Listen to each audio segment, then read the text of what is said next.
حضرت امام حسین رضی اللہ تعالیٰ یہ حضور کی اولاد پاک ہیں. پیروں کو تھوڑی مٹی لگ گئی.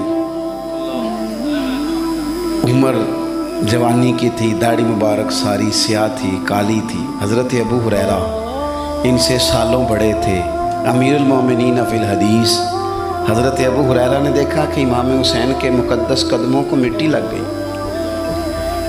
کسی سے بھی کہا جا سکتا تھا ذرا امام صاحب کی توجہ کرانا، یہ ذرا مٹی اتار دینا، لیکن حضرت ابو ہریرہ جھٹ سے اٹھے، اپنی پگڑی کھولی، اس کا پلو لیا اور حضرت امام حسین کے پیروں سے مٹی صاف کرنی شروع کر دی. کیوں کہ اہل فضل ہی کسی کی فضیلت کو جان سکتا، عزت والا ہی کسی کو عزت دیتا. جس کے پاس وقار ہو، وہ میرے سنگیوں لوگوں کی باتوں میں نہ آنا، یہ تمہیں الجھا دیں گے، یہ تمہیں تفریق میں ڈال دیں گے، یہ انتشار برپا کریں گے. یہ وہ حسین جماعت ہے جو حضور کے سامنے بیٹھا کرتی تھی. ان سے پیار کرنا، ان سے محبت کرنا. آپ کبھی ترمذی کی ایک حدیث پڑھیں تو مر جانے کو جی کرتا ہے. حضور نے فرمایا تھا میرے صحابہ کے بارے میں اللہ سے ڈرنا، میرے بعد انہیں اپنی زبانوں کا نشانہ نہ بنانا. کاش کوئی ان جملوں کا درد سمجھ سکے. فرمایا رب سے ڈرنا، اور کریم فرمانے لگے جس نے ان سے محبت کی میری محبت کی وجہ سے محبت کی، اور جس نے ان سے عداوت رکھی میری وجہ سے رکھی. کبھی بھی کسی اور جو حضور کی اولاد ہے، صحابہ کرام نے ایک جگہ کچھ نذرانہ جمع کیا اور جمع کر کے کہا کہ حضور کی بارگاہ میں پیش کرنا ہے. اخراجات بہت زیادہ ہیں اور ظاہری وسائل اس ترتیب سے نہیں ہیں. یہ نذرانہ ہر مہینے پیش کرنا ہے. جب وہ لے کے حضور کی بارگاہ میں گئے نا تو اللہ نے قرآن نازل کر دیا. فرمایا محبوب ان سے کہہ دو لا اسألکم علیہ اجرا، میں تبلیغ دین پر تم سے کوئی اجر نہیں مانگتا.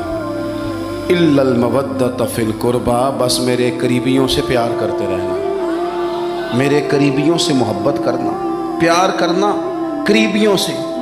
یہ علی المرتضیٰ ہیں، یہ فاطمہ ہیں، یہ ان کا خاندان ہے، یہ ختیجہ ہیں، یہ عائشہ ہیں، یہ میمونہ ہیں، یہ حفصہ ہیں. ان سے پیار کرنا، میرے قریبیوں سے محبت کرنا. ہمارے دلوں میں حضور کی اولاد کا پیار ہونا چاہیے، طبیعتوں میں احترام ہونا چاہیے.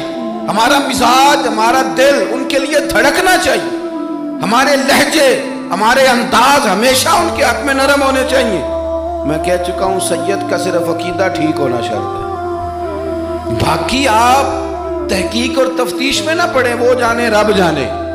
آپ کوشش فرمائیں ہماری اولادیں، ہم خود اور اہل فضل کا ادب کبھی نہ چھوڑیں. دوسری بات آپ سے یہ عرض کرنی ہے، اس کو اچھی طرح سمجھ لیں کہ قومیں اپنے اسلاف سے بڑی ہوتی ہیں. ہمیشہ بڑا ہم ہوتا ہی وہ ہے جس کا کوئی بڑا ہوتا ہے، جس کا کوئی بڑا نہیں ہوتا وہ کبھی بھی بڑا. یہ کچھ عرصے سے ٹرینڈ چلا ہے، اگرچہ یہ درست نہیں ہے. آپ کسی سنار کی دکان پہ جائیں تو اس نے اپنے پیچھے نا اپنے والد صاحب کی اور دادا کی فوٹو لگائی ہوتی ہے. حکیم کی دکان پہ چلے جائیں، کپڑے والی دکان پہ چلے جائیں تو اس نے پیچھے اپنے دادا کی، والد کی فوٹو لگائی ہوتی ہے. اگرچہ یہ درست نہیں، تصویریں نہیں لگانی چاہیے. تصویریں ان کے کیا پیروں کی بھی نہیں لگانی چاہیے. جہاں تصویر ہوتی ہے وہاں نماز کیسے پڑھی جائے گی؟ فرشتہ رحمت کا نہیں آئے گا. یہ تو اب ایک ضرورت بن گئی. تو اب ضرورت کیا، اب تو خیر نفسیاتی مسئلہ بن گیا ہمارا. یہ نفسیاتی مسئلہ ہے، یعنی سلام بعد میں فوٹو پہلے. یعنی سیانے لوگ، اور یہ ہمیں ایسے کھیل تماشے میں لگایا گیا ہے کہ میں ڈھیر سارے لوگوں پر غور کرتا ہوں، پھر ان کے لیے دعا کرتا ہوں کہ یا اللہ ان کی مدد فرما. یعنی اس طرح کی حالت ہے کہ وہ زندہ ہی موبائل کے اندر ہے، ہر چیز ہی. مجھ سے ایک دفعہ ایک صاحب نے پوچھا مولوی آج کل بڑے لڑ رہے ہیں. میں نے کہا وہ 4-5 ہے جن کو آپ موبائل پہ دیکھتے ہیں. آپ میرے ساتھ آئیں، میں آپ کو 20 اور سینکڑوں شیخ الحدیث بتاتا ہوں جو سکون سے بیٹھ کر رسول اللہ کا دین پڑھا رہے ہیں. تو آپ مسئلہ صرف یہ ہے کہ ہم نے کل زندگی وہ سمجھ لی ہے جو موبائل کے اندر ہے. بہرحال وہ تصویر لگائی ہوتی ہے سنار نے بھی اور حکیم نے بھی اور ڈاکٹر نے بھی اور بہت سارے لوگوں نے کہ جناب اب یہ جو تصویر لگاتے ہیں تو اس کے پیچھے پوری حکمت ہوتی ہے. آپ ان سے پوچھتے ہیں یہ فوٹو کیوں لگائی ہے تو وہ کہتے ہیں ہم یہ بتانا چاہتے ہیں کہ یہ کام آج نہیں ہم نے شروع کیا، ہمارا شجرہ پرانا ہے، ہمارے باپ دادا سارے یہی کام کرتے تھے، ہمارا خاندانی ورثہ ہے. وہ ثابت یہ کرنا چاہتے ہیں کہ ہم پیچھے سے ہمارا ایک سلسلہ آ رہا ہے. ساری دنیا اپنے اکابرین کو، اسلاف کو، بڑوں کو ان کے زور پر بڑا ہونا چاہتی ہے. یہاں کچھ لوگ ایسے آئے ہیں جن کے نزدیک معاذ اللہ صحابہ ہی ٹھیک نہیں تھے، اہل بیت ہی ٹھیک نہیں تھے. آپ اپنی سند کیسے مضبوط کریں گے؟ اگر وہ اولین جو حضور کے سامنے بیٹھتے تھے وہی ٹھیک نہیں تھے تو پھر ان سے ہو کے جو دین آگے آیا اس کو تم کیسے ٹھیک مانو؟ ساری چیزوں کو مشکوک کرنا چاہتے ہیں. ہمارے بزرگوں نے، امام بخاری نے، امام مسلم نے محنت کر کے حدیثیں تلاش کی، اصول بیان کیے کہ یہ حدیث صحیح ہے، متواتر ہے، حسن ہے، ضعیف ہے، کیا ہے. اس کے اصول اور قاعدے بیان کیے. اور جب انہوں نے خود پوری تحقیق کی، آپ تھوڑی سی، آپ مشکل بات نہیں کر رہا، تھوڑی سی آپ غور کریں گے، انہوں نے سینکڑوں میل کا سفر کیا، گھوڑوں پہ، پیدل، اونٹوں پہ، ریسرچ کر کے بتایا کہ یہ حدیث بالکل درست ہے، اپنی سند کے اعتبار سے، متن کے اعتبار سے یہ متواتر درجے کی ہے. انہوں نے پوری ریسرچ کی. پھر غور کریں کیا کہہ رہا ہوں. جب پوری تحقیق کر لی تھی تو پھر انہیں کہنا چاہیے تھا نا یہ نبی پاک نے فرمایا ہے، کہنا چاہیے تھا نا کہ یہ حضور نے فرمایا، ہماری تحقیق ہے، حدیث درست ہے. لیکن کسی نے بھی ڈائریکٹ نہیں کہا. انہوں نے جب بھی کہا کہنے لگے حضرت عبداللہ ابن عمر فرماتے ہیں کہ حضور نے یوں فرمایا. حضرت انس بن مالک فرماتے ہیں کہ حضور نے یوں فرمایا. حضرت جناب سیدہ عائشہ صدیقہ فرماتی ہیں یوں حضور نے فرمایا. حضرت ابو ہریرہ فرماتے ہیں یوں حضور نے فرمایا. انہوں نے نا پہلے اس صحابی کا نام لیا جنہوں نے وہ بات اپنے سینے میں محفوظ کی. کیا بتایا انہوں نے ہمیں کہ ہم دنیا گھوم آئے ہیں، ریسرچ کر آئے ہیں، تلاش و بسیار کے بعد اس نتیجے پہ پہنچے ہیں کہ دین کا اصل فیض وہی ہے جو صحابہ اور اہل بیت کے سینوں سے ہو کے امت کو نصیب ہوا ہے. اصل فیضان وہ ہے جو وہاں سے ہو کے آیا.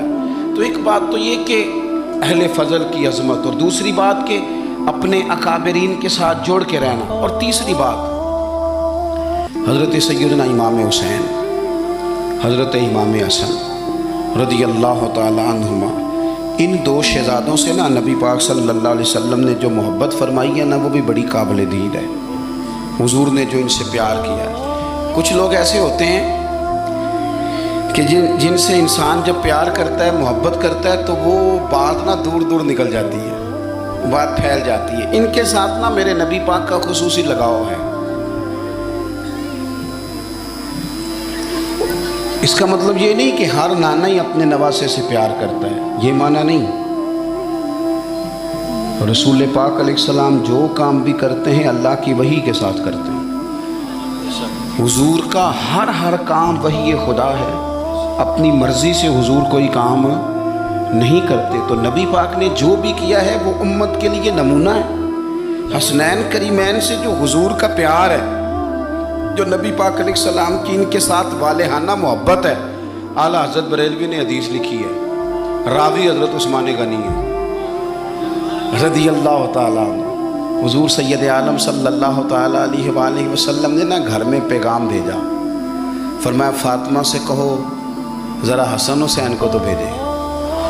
یہ سارا دن ہی حضور کے پاس رہتے ہیں، سارا دن.